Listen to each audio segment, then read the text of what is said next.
आपण पाहताय भारताने पाकिस्तानवर मोठा एअर स्ट्राईक केलाय। ऑपरेशन सिंदूर अंतर्गत पाकिस्तानवर 9 मोठे हल्ले करण्यात आलेले आहेत। तर हा मोठा एअर स्ट्राईक भारताकडून करण्यात आलेला आहे। पाकिस्तानात भारतीय सैन्याकडून ऑपरेशन सिंदूर राबवण्यात आलेला आहे। 9 ठिकाणी भारताकडून हवाई हल्ला करण्यात आलाय। दहशतवादी तळ जे आहेत ते नेस्तनाबूत करण्यात आलेले आहेत। पहलगाम मधील हल्ल्याचा भारतानं बदला घेतलाय।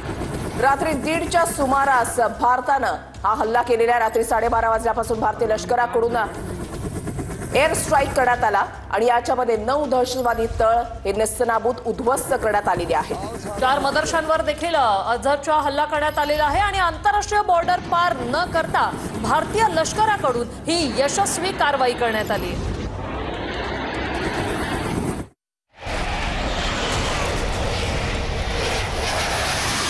भारतीय सैन्याच्या ऑपरेशन सिंदूरने 3 दहशतवाद्यांच्या म्होरक्यांना हादरा दिलाय। जैश ए मोहम्मदच्या संस्थापकाचं बहावलपूरमधलं हेडक्वार्टर नेस्तनाबूत करण्यात आलंय। लष्कर ए तैयबाचा संस्थापक हाफिज सईदच्या मुरिदके इथलं मुख्यालयही भारतीय सेनेनं उद्ध्वस्त केलंय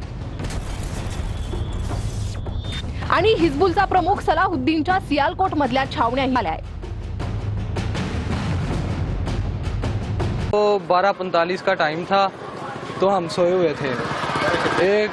एक ड्रोन आया और सीधा वो उसकी थोड़ी सी हाइट ऊपर थी। उसके बाद 3 ड्रोन आए हैं। वो तीनों का ताकुब मस्जिद थी, उन्होंने मस्जिद पर हमला किया, जिससे मस्जिद का सेन, मस्जिद के आगे एडमिनिस्ट्रेटिव ऑफिस और उसके आगे मस्जिद की छत वो सारी तबाह हो गई थी। और एक अफराद था, वो अपनी ड्यूटी पे छत पे बैठा हुआ था, वो इसके शहीद हो गया।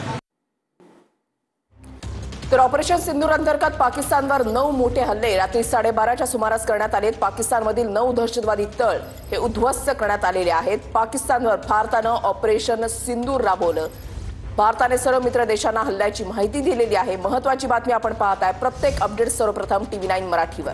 राफेल विमानांनी लष्करावर स्काल्प क्षेपणास्त्र जे आहेत ते डागलेली आहेत। मसूद अझरच्या दहशतवादी ठिकाणांवर भारताकडून हल्ले करण्यात आले आणि पाकिस्तानची 9 लक्ष्य बेचिराख करण्यासाठी राफेल विमानांचाही वापर झालेला आहे।